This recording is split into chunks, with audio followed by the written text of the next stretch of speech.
Assalamualaikum warahmatullahi wabarakatuh. Waalaikumsalam warahmatullahi wabarakatuh. Alhamdulillahirabbil alamin. Wa bihi nasta'inu 'ala umuri dunya waddin. Wassalatu wassalamu 'ala sayyidina Muhammadin wa 'ala alihi wa ashabihi wa man tabi'ahum bi ihsanin ila yaumiddin, amma ba'd. Ila hadratin Nabi Mustafa Rasulullah sallallahu alaihi wasallam wa ila azwajihi wa dhurriyyatihi wa sahbihi wa min syururi al-Fatiha.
Para hadirin, para jamaah kaum muslimin, segenap pengurus Masjid Al-Ikhlas Jalannya Allah yang ajma'in.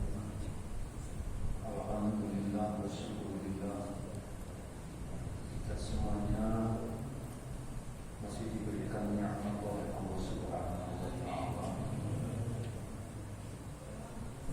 Mudah-mudahan langkah kita semuanya senantiasa mendapatkan ridho dari Allah, dan Allah senantiasa memberikan tambahan hidayah kepada kita semuanya. Hadirin kaum muslimin, para jamaah, kita akan melanjutkan kembali. Bismillahirrahmanirrahim.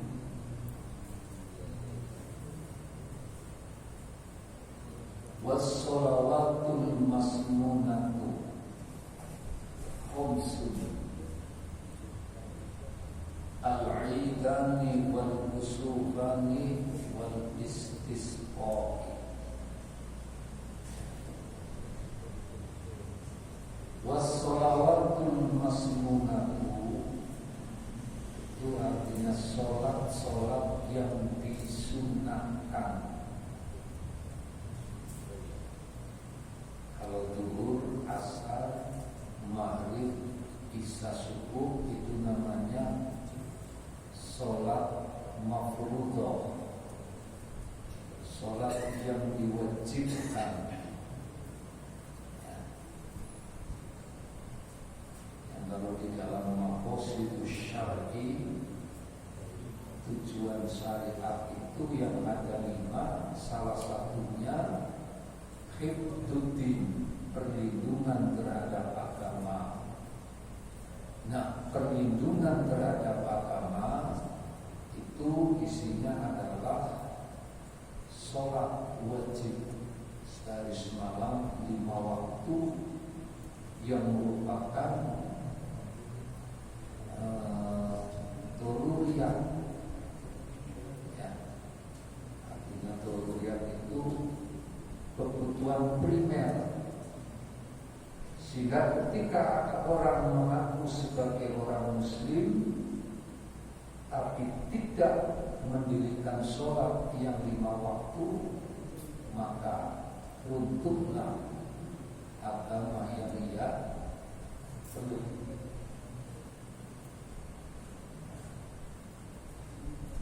Khamsun ada 5. Nah, jadi kalau sholat fardu itu ada 5, sholat yang disunahkan itu juga ada 5.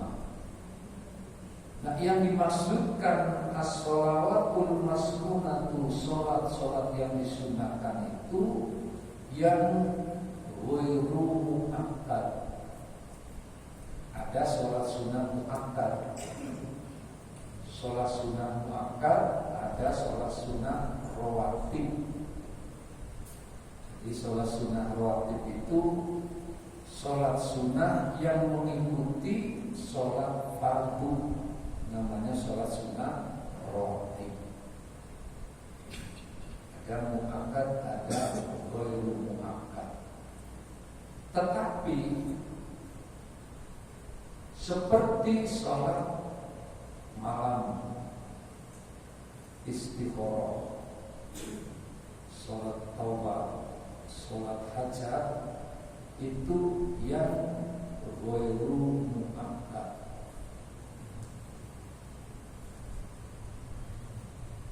Pertama, al-'idani. Al-'idani itu artinya 2 id. Sehingga kalau dipisah menjadi Idul Fitri wa Idul Adha. Sholat Idul Fitri dan sholat Idul Adha itu sunnah. Namanya sholat tahunan ya. Setahun sekali. Sholat Idul Fitri setahun sekali. Puasanya enggak, begitu sholat Idul Fitri berangkatnya duluan. Itu artinya masih mending juga daripada enggak sama sekali. Artinya ada sedikit di dalam hatinya masih punya keimanan. Karena dia perlu proses. Makanya saya ingin bercerita. Dulu di desa saya ada orang ini sudah bertahun-tahun ninggalin sholat. Ya agamanya Islam tapi nggak pernah sholat. Padahal rumahnya dekat dengan musola. Ya dari rumah musola itu cuma sekitar 100 sampai 120 meter lah. Tapi nggak pernah sholat.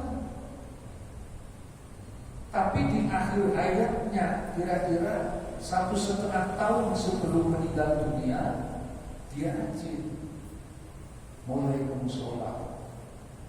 Nah, itu berarti orang tersebut sudah terbuka dan namanya husnul khotimah. Karena amal perbuatan manusia itu kan yang dihitung akhirnya, Pak. Akhirnya yang dihitung itu. Oleh sebab itu kita di dalam sholat juga selalu berdoa, ya muqallibal qulub tsabbit qalbi ala dini. Wa etat yang membolak-balikan hati. Jadi yang membolak-balikan hati itu adalah Allah.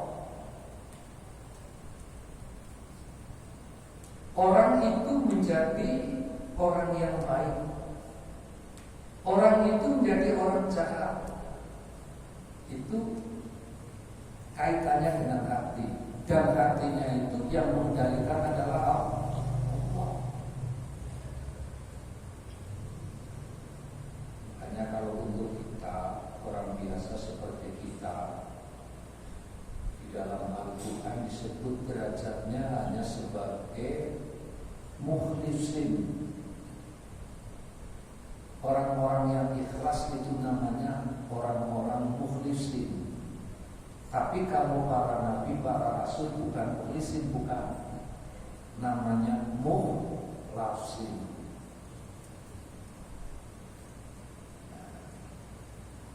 Mukhlasin. Jadi menggunakan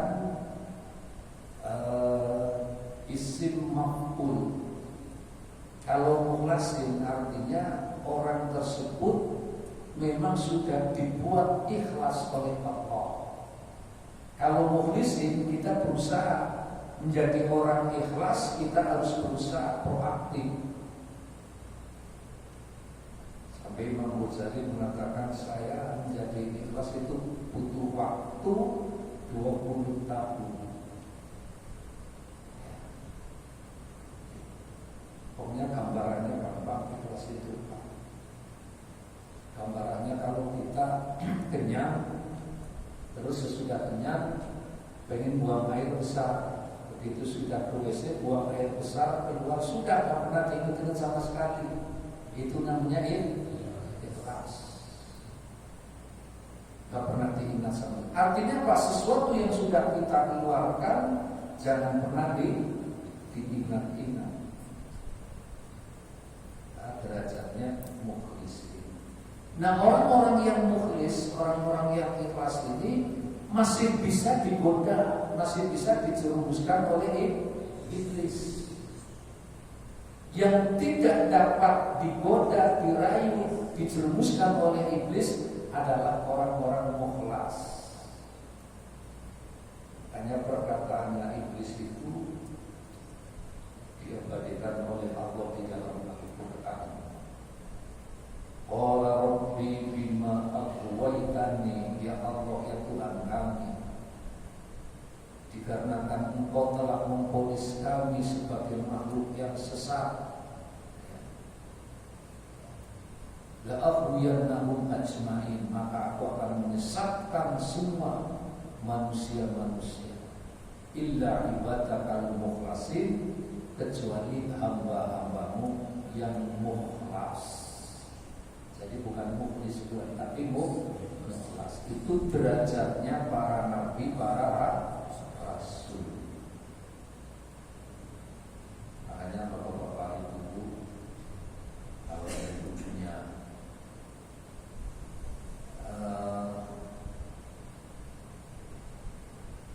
bahwa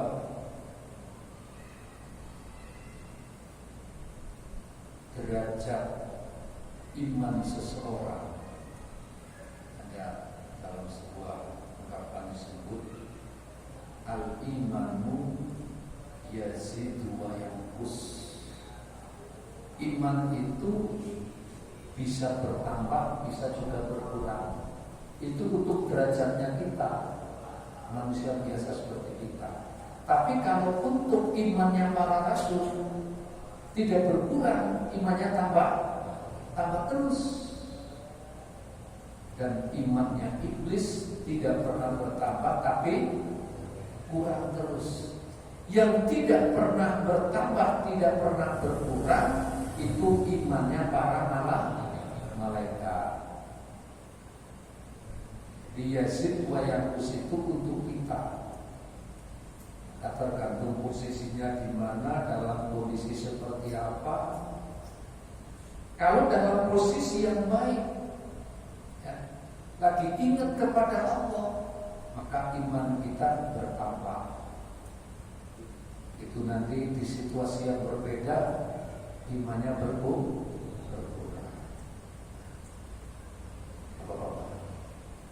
Jadi ini sholat Idul Fitri. Sholat Idul Fitri setahun sekali. Makanya yang dimaksudkan dengan sholat sunnah atau sholat yang disunahkan yang ada 5 ini, yang prakteknya dilakukan secara berjamaah. Ada sholat sunnah yang berjamaah dan juga boleh tidak berjamaah. Tapi ada juga sholat sunnah yang tidak berjamaah, tapi harus sendiri, munfarid. Hanya sholat sunnah seperti sholat taraweh tidak masuk di sini. Kenapa? Karena sholat taraweh itu bisa dikerjakan berjamaah, bisa juga sendiri. Tapi kalau sholat id, Bapak pernah nggak sholat id sendiri? Enggak. Sholat id itu pasti berjamaah. Nanti ada khutbahnya. Khutbahnya didahulukan. Khutbah dulu. Sholatnya didahulukan, sesudah sholat baru khutbah. Coba kalau sholat Jumat seperti itu, apa yang terjadi? Banyak jamaah pada kabur. Makanya kalau sholat Jumat itu khutbah dulu, sesudah khutbah baru sholat. Karena apa? Mereka menganggap kalau sudah sholat berarti sudah selesai. Makanya kadang-kadang apa? Ketika khutbah baru berjalan kira-kira 5 menit, itu sudah pada ada yang keluar pulang. Kalau sholat Idul Fitri, apalagi kalau sholat Idul Fitrinya itu di jalanan, ya, di jalanan. Nah, sedangkan sholat Jumat khutbah, nah, jadi khutbahnya itu merupakan pengganti dari 2 rakaat. Tapi kalau Idul Fitri ada khutbah, itu khutbahnya bukan pengganti dari 2 rakaat, bukan. Karena kalau sholat Jumat kan awalnya sholat zuhur 4 rakaat. Nah, dalam seminggu sekali ada sholat Jumat yang tadinya sholat zuhur, kemudian di dalam sholat Jumat itu diganti sholatnya 2 rakaat, kemudian yang 2 rakaatnya diganti dengan khutbah. Nah, bapak-bapak, para jamaah sekalian, sholat Jumat itu baru diwajibkan tahun pertama Hijriah.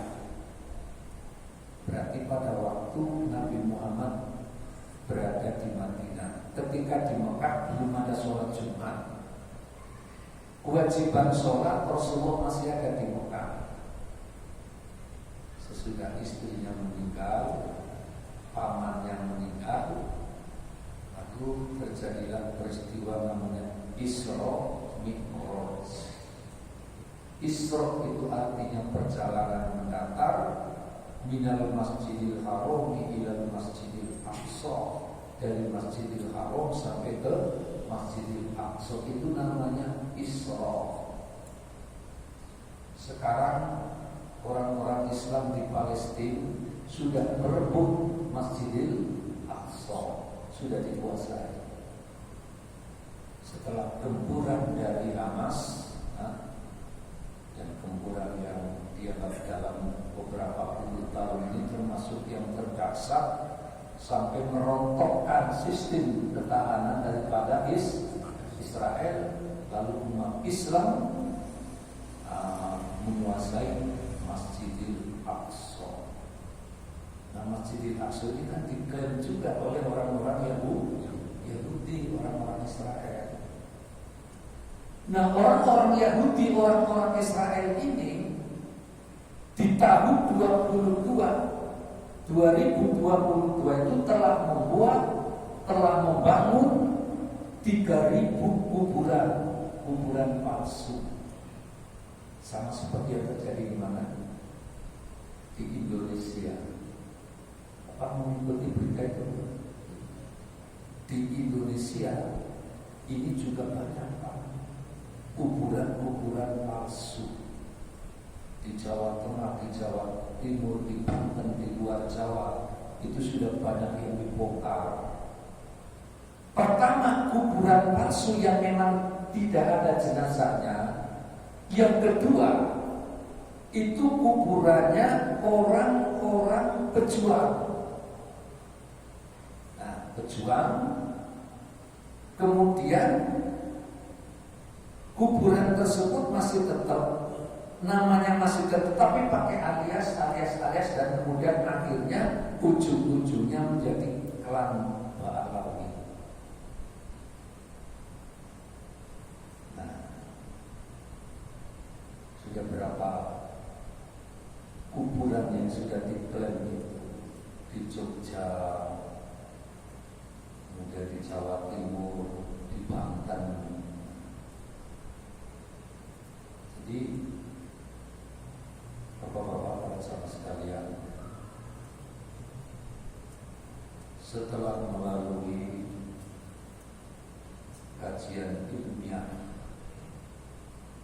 dari Kiai Imaduddin Usman Al-Bantani terkait dengan kelompok Alawi yang ternyata tidak terkonfirmasi sanadnya atau silsilahnya atau nasabnya kepada Rasulullah Shallallahu Alaihi Wasallam.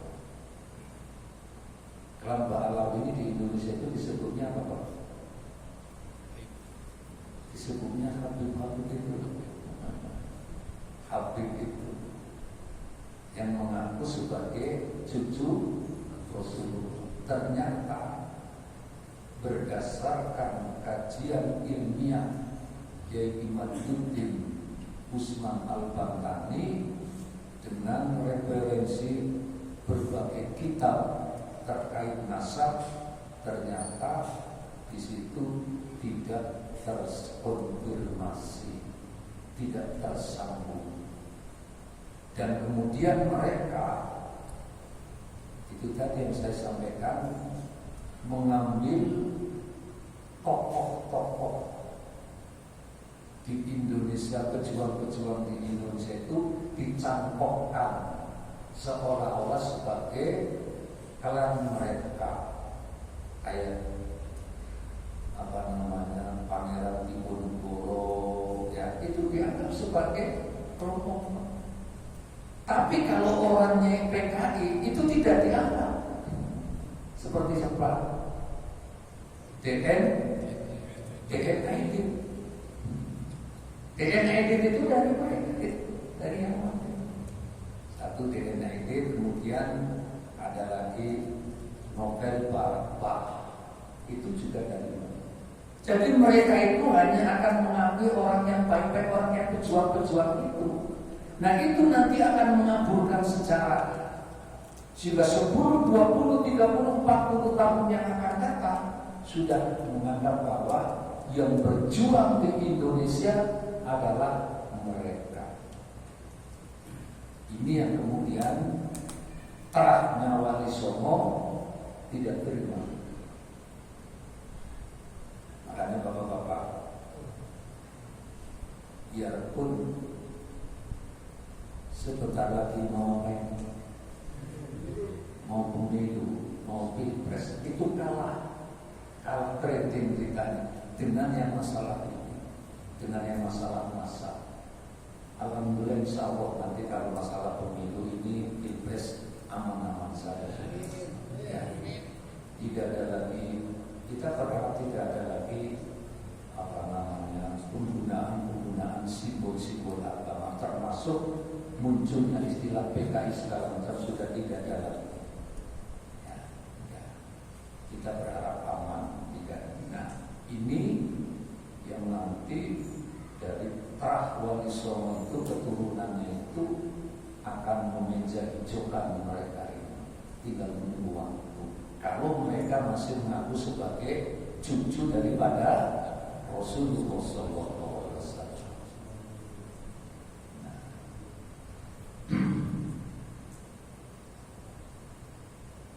Banyak yang disampaikan oleh Oknum Habib ini sehari semalam mi'raj 70 kali. Nah, lalu ada seorang Habib yang jari kelingkingnya itu bisa memadamkan api neraka. Ya. Ada lagi disampaikan bahwa belajar kepada satu Habib itu masih lebih bagus, masih lebih utama ketimbang belajar kepada 70 kiai yang alim. Nah, jadi itu semua hal-hal yang seperti itu, yang doktrin, kemudian banyaklah orang-orang yang terkena doktrin. Nah kalau kemudian doktrinnya kalau membenci, padahal tidak membenci. Kalau membenci dzurriyyah Rasulullah maka masuk neraka. Doktrinnya seperti itu. Kita tidak membenci Rasulullah, tidak membenci dzurriyyah Rasulullah. Masalahnya yang ada dzurriyyah Rasulullah apa bukan? kemudian berdasarkan kajian ilmiah. Satu, yang keduanya berdasarkan secara apa namanya genetika ya, secara genetika juga setelah dites DNA itu DNA-nya tidak nyambung kepada Rasulullah SAW. Ini sudah diklaim semua. Bendera merah putih mereka yang membuatnya itu kan. Indonesia merdeka juga mereka. Bahaya Pak. Kalau ini diklaim-klaim terus nanti untuk anak cucu kita ke depan nggak tahu sejarah mereka. Nah, al-Idul kembali sholat Idul Fitri dan Idul Adha. Kalau di Arab, Saudi Arabia itu antara Idul Fitri dengan Idul Adha itu malah lebih ramai pada saat Idul Adha. Idul Fitrinya biasa-biasa saja. Jadi tidak ada seperti di sini bermusyawarah, ya, apa namanya, bermusyawarah, saling bersalaman, tetangga, anak sama orang tua, saudara, saling berkunjung silaturahmi. Kan di sini begitu.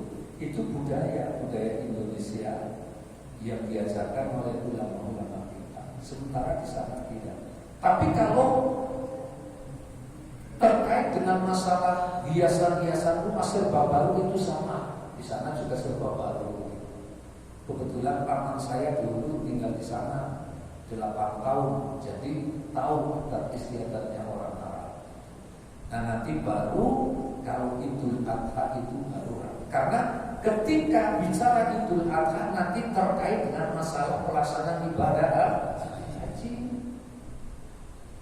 Apalagi kalau umpamanya tepatnya hajinya haji akbar. Kalau haji akbar itu berarti hukumnya jatuh pada hari Jumat, maka disebut haji akbar. Nah, itu Rasulullah seperti itu. Wal kusufani yang kedua, ya berarti yang 3 dan 4. Tadi yang 1 dan 2 sholat Idul Fitri sama Idul Adha. Yang ketiga dan keempat al-kusufani. Nah al-kusufani itu kalau dipisah menjadi kusufus syamsi wa kusuful qamar. Jadi sholat gerhana matahari dan gerhana bulan. Kalau sholat gerhana bulan itu waktunya siang apa malam? Malam. Kalau gerhana matahari baru siang. Jadi ketika terjadi gerhana matahari atau gerhana bulan itu bukan terjadi tabrakan, bukan. Karena apa? Karena semua itu sudah ada relnya, ada garis orbitnya. Wasyamsu tajri li mustaqarrin laha, dzalika taqdirul azizil alim. Matahari beredar pada porosnya, pada garis orbitnya. Dan yang demikian ini adalah merupakan ketentuan Allah yang maha perkasa lagi maha mengetahui. Jadi ibaratnya kereta itu sudah ada relnya, itu matahari itu jalan di atas rel. Kalau matahari itu lepas dari rel, maka terjadinya apa? Kalau kereta lepas dari rel terjadi kecelakaan. Nah kalau matahari lepas dari situ berarti sudah apa terjadi yang mudah-mudahan kiamatnya masih jauh. Tapi kalau Palestina sudah apa namanya sudah damai ya udah dekat gitu ya.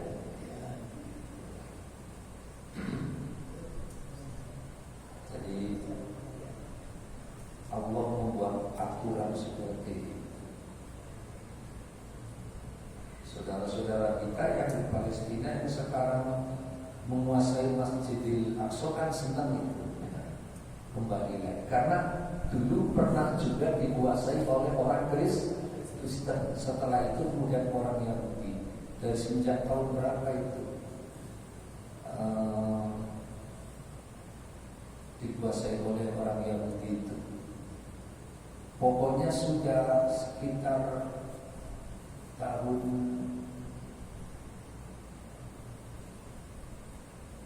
60-an ke sini lah. Artinya belum sampai 50 tahun. Jadi Palestina dijajah oleh Israel belum sampai 50 tahun. Dulu ada pimpinan PLO namanya siapa? Yasser Arafat. Jadi kalau terjadi perundingan, perjanjian itu ya selalu bohong. Memang sifatnya orang Yahudi itu seperti itu sejak dari zaman Rasulullah. Orang-orang Yahudi itu suka mengingkari perjanjian. Diberikan kelebihan oleh Allah, cerdas, tetapi seringkali mengingkari perjanjian. Jadi makanya ada Muhammad mengatakannya, Palestina itu negara dalam khayalan. Ya, artinya kenapa disebut negara dalam khayalan? Karena masih terus dijajah oleh Israel.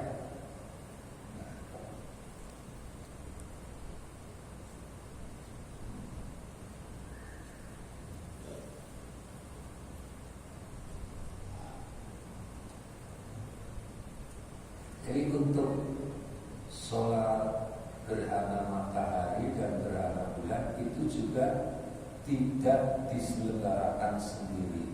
Artinya dikerjakan secara berjamaah. Nanti ada khutbahnya juga, sama seperti Idul Fitri dan Idul Adha. Sholat dulu, sesudah sholat baru khutbah. Yang kelima, wal istisqa, sholat istisqa. Nah, sholat istisqa itu artinya sholat minta air. Maksudnya minta air itu minta hujan. Karena itu sholat istisqa diselenggarakan di musim kemarau. Jangan sholat istisqa pada musim hujan. Tambah banyak, ya tambah banyak kalau lagi musim hujan sholat istisqa. Nah, untuk pelaksanaan sholat istisqa sama tadi diselenggarakan secara berjamaah, ada khutbahnya juga. Itu diselenggarakan atau dilaksanakan di hari ketiga. Hari ketiga ini maksudnya puasa yang ketiga. Puasa yang ketiga itu tergantung dari puasa pertama hari apa. Kalau puasa pertama umpamanya dari mulai Minggu, Senin, berarti sholat istisqonya di hari Selasa.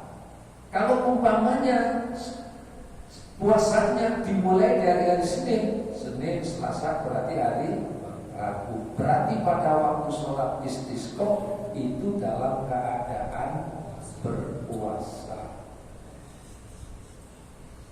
Kemudian menganjurkan untuk bertaubat kepada masyarakat supaya nanti kenapa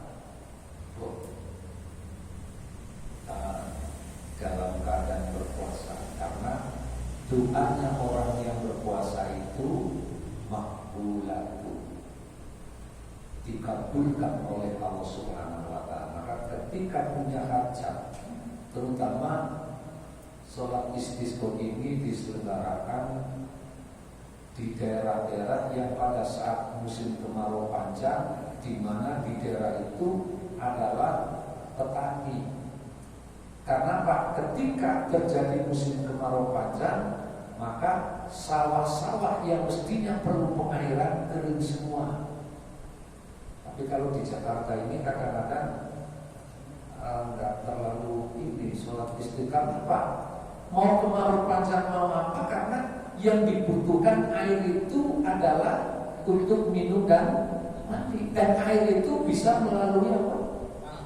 Pump, kan gitu kan.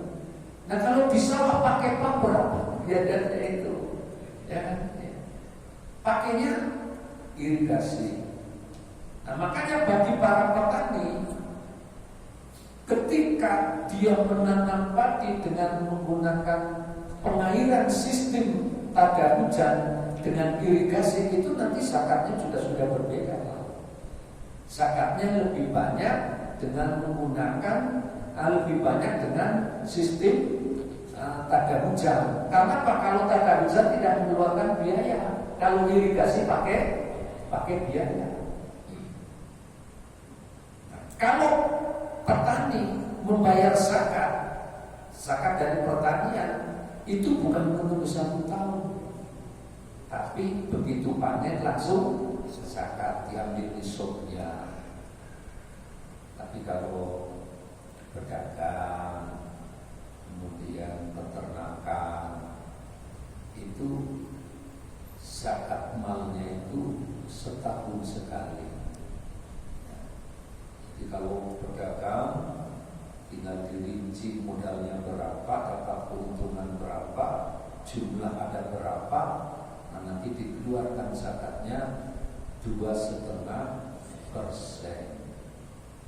2,5% syaratnya itu ada nisab. Nisab itu batas minimal. Batas minimalnya diteruskan dengan emas 92 gram. Kalau emas asli 1 gramnya 1 juta, berarti 92 juta, maka wajib dikeluarkan zakatnya 2,5%. Kalau uangnya di total baru 50 juta, berarti belum wajib zakat. Alhamdulillah aman. Ada yang ngomong begitu. Padahal bukan begitu maksudnya. Kalau belum sampai batas minimal nisab itu kan ada jenis pemberian yang lain seperti sedekah. Jadi jangan lalu karena belum sampai 1 nisab akhirnya nggak mau zakat. Ada lagi yang curang. Orang punya peternakan. Kalau kambing dan kambing itu telah sampai 40 ekor, maka harus dikeluarkan zakatnya 1 ekor. Ketika sudah 37 ekor, diambil 3, dijual 3. Pokoknya bertahun-tahun tak pernah sampai 40. Menghindari apa? Zakat. Curang itu seperti itu. Wa makaru wa makarallahu wallahu khairul makirin. Jadi mereka membuat curang kepada Allah, tapi sebenarnya ketahuan. Jadi orang zakat itu untuk membersihkan harta yang kita miliki. Itu zakat. Itu zakat mal. Istisqa muradu bil masnunatil lati tusannu lahal jama'atu. Jadi yang dimaksud di sini dengan sholat-sholat sunnah yang tadi disunahkan itu yang diselenggarakan secara berjamaah. Wasatati fi mawadi'iha insyaallah ta'ala. Dan yang terkait dengan keterangan satu persatunya nanti akan dibahas pada bab berikutnya. Jadi ini baru sekilas. Nanti terkait penjelasan sholat Idul Fitri, Idul Adha, ya, nanti ada penjelasan berikutnya. Nah, kita lanjutkan. Wasunanu tabi'atu lil faraidi sab'a asrota rakaatan. Sholat sunnah yang mengikuti kepada sholat fardu ada sab'a asrota rakaatan, 17 rakaat. Jadi jumlahnya sama seperti sholat fardu. Sholat fardu 17 rakaat. Nah, sholat sunat yang mengikuti sholat fardu juga ada 17 rakaat. Ini yang dinamakan sholat sunnah rawatib. Rakaat al-fajr yang pertama 2 rakaat fajar. Yang dimaksud rakaat al-fajr 2 rakaat fajar itu adalah sholat sunnah subuh, tapi sebelum sholat subuh, namanya qobliyah. Jadi kalau kalimat rakaat al-fajr bukan sholat fajar, fajar dalam pengertian yang bukan terkait dengan subuh. Nah, di sini rakaat al-fajr terkait dengan sholat subuh, berarti qobliyah. Berarti sudah masuk waktu subuh. Kalau sebelum masuk waktu subuh bukan sholat qobliyah. Nah, jadi yang dimaksud fajar di sini qobliyah. Setelah sholat subuh tidak ada sholat sunnah. 2 rakaat sebelum subuh saja. Wa arba'un qabla dhuhri, lalu 4 rakaat sebelum zuhur.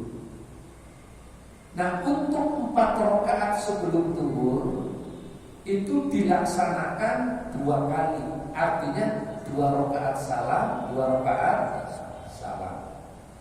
Jadi kalau sholat sunnah itu rata-rata 2 rakaat salam, 2 rakaat salam. Tapi ada sholat yang 4 rakaat 1 salam, sholat sunnah. Sholat apa itu? Kalau siang, tapi kalau malam dikerjakan 2 rakaat, 2 rakaat.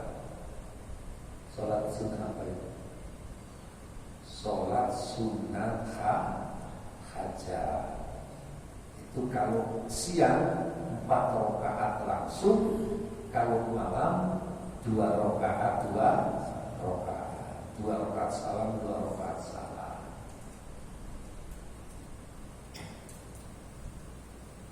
Wa rakaatani ba'da, 2 rakaat sesudah sholat zuhur. Berarti sholat sunnah rawatib untuk sholat zuhur ada 6 rakaat. 4 rakaat sebelum zuhur dikerjakan 2 kali, 2 rakaat salam, 2 rakaat salam. Sesudah zuhur 2 rakaat lagi, berarti 6. Wa arba'un qabla al-asri, 4 rakaat sebelum asar. Nanti sesudah sholat asar tidak ada lagi sholat sunnah. Sama, yang ini juga 2 rakaat salam, 2 rakaat salam.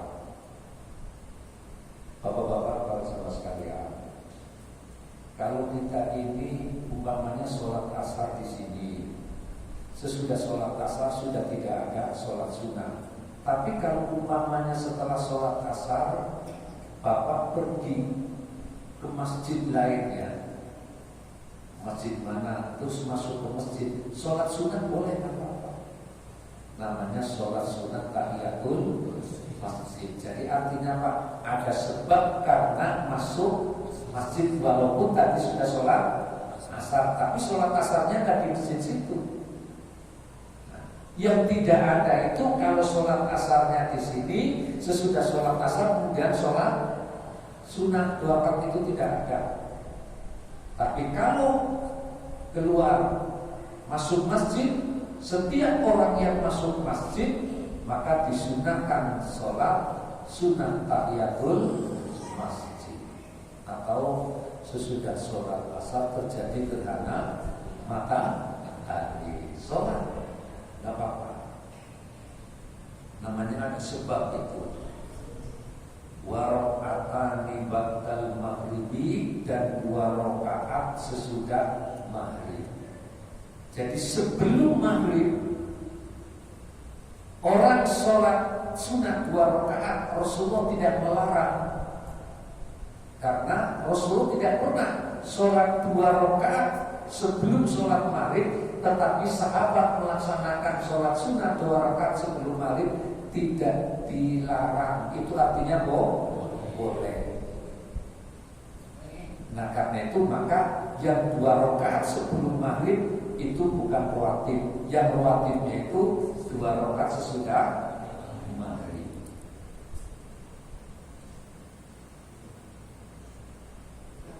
Wa thalathatun ba'dal isya'i yutiru biwahidatin minhunna. Nah, kemudian 3 rakaat sesudah sholat isya sekaligus, karena ini 3 rakaat berarti sholat witir. Sholat witir ya. Ada yang bertanya, Pak Ustaz, sholat witir kan ganjil. Kenapa rakaat? Kenapa 2 rakaat? 2 rakaat kan gak ganjil.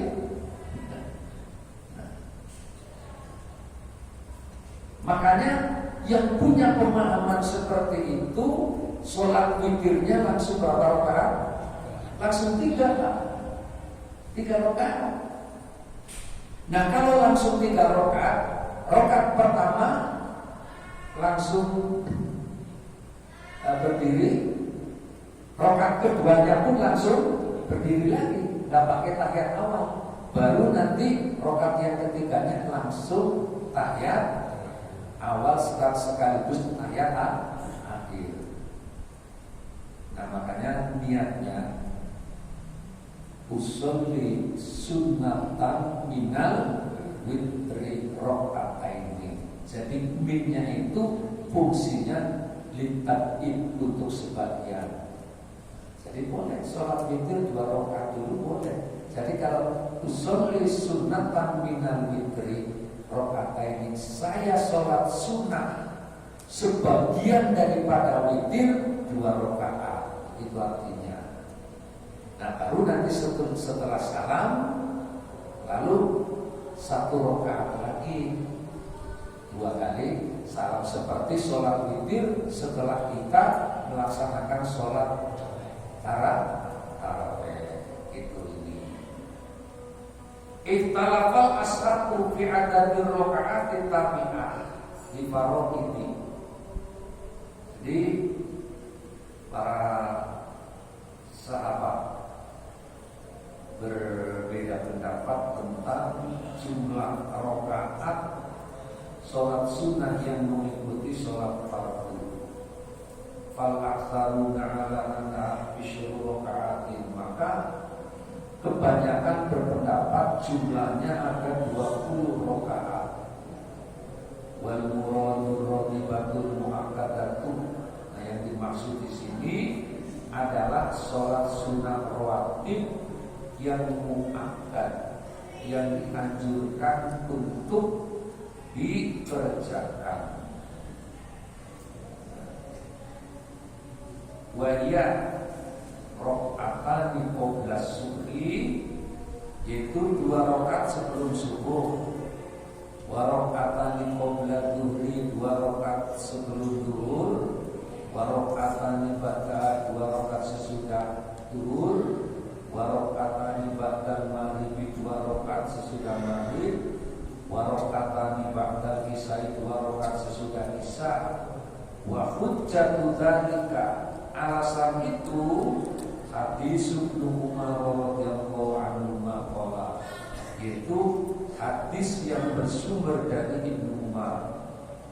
Qala sholaitu ma'an Nabi sallallahu alaihi wasallam raka'ataini qabla dhuhri wa raka'ataini ba'da, wa raka'ataini ba'dal maghribi wa raka'ataini ba'dal isya'i. Jadi ini sumbernya dari Ibnu Umar, di mana Ibnu Umar sholat bersama Rasulullah. Ya, jadi 2 rakaat sebelum zuhur, 2 rakaat sesudah zuhur, 2 rakaat sesudah maghrib, 2 rakaat sesudah isya. Nah ini ada terjadi perbedaan pendapat. Nah, ketika terjadi perbedaan pendapat seperti itu, karena ada beberapa hadis yang memang hadis satu sama lain itu keterangannya berbeda. Nah, bapak-bapak, para hadirin, para jamaah sekalian, sampai di sini dulu yang tentang sholat rawatib. Insya Allah nanti kita lanjutkan kembali. Dan sebelum kita akhiri seperti biasa, mungkin ada yang mau ditanyakan, silakan. Ya, silakan. Waalaikumsalam warahmatullahi wabarakatuh.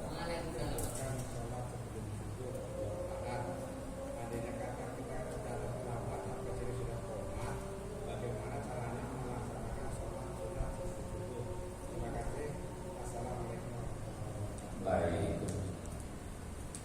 Sholat sunnah. Sholat sunnah yang terkait dengan waktu sholat fardu itu tadi namanya sholat rawatib. Ketika kita mau berjamaah, di satu sisi mau berjamaah, di sisi lain mau sholat sunnah qobliyah. Namun ternyata setelah kesini belum sempat sholat qobliyah, sudah qoma. Nah, kalau kita mau mengejar wajibnya, berarti sholat sunnahnya tidak dikerjakan. Dan tidak apa-apa, tidak dosa gitu ya. Cuma bedanya tidak dapat sholat sunnahnya saja. Kalau umpamanya saya masih tetap mau sholat sunnah qobliyah, ambil posisi di belakang, sholat sunnah qobliyah 2 rakaat. Tadi kan pada waktu masuk kan baru qoma. Begitu sudah selesai sholat sunnah yang 2 rakaat, dia masih tetap sebagai makmum, tapi makmumnya sudah makmum masbuk. Jadi makmum masbuk itu pengertiannya kalau sudah tertinggal beberapa rukun daripada sholatnya imam, itu disebut masbuk. Umpamanya imam dan makmum yang lain sudah membaca Al-Fatihah, sudah membaca surat, terus kemudian ruku. Begitu ruku, kita baru datang. Itu namanya makmum masbuk. Tapi kalau masih dapat ruku bersama-sama, itu namanya masih bukan masbuk, walaupun datangnya belakangan. Umpamanya jeda beberapa detik gitu, atau 1 menit umpamanya gitu ya, maka itu belum disebut sebagai masbuk. Jadi kalau umpamanya mempertahankan ingin sholat sunnah qobliyahnya, mengambil posisi di belakang 2 rakaat, sesudah 2 rakaat langsung ke depan maju untuk sholat berjamaah, itu sudah masuk di dalam makmum masbuk. Itu banyak. Jadi boleh umpamanya lah sudah qoma, saya nggak usah pakai apa, sholat qobliyah langsung juga nggak apa-apa, karena itu tadi sholat sunnah, cuma nggak dapat sunnahnya saja. Sunnah kan kalau dikerjakan mendapat pahala, tidak dikerjakan tidak apa-apa, tidak berdosa. Ada lagi silakan. Ya, silakan. Waalaikumsalam warahmatullahi wabarakatuh.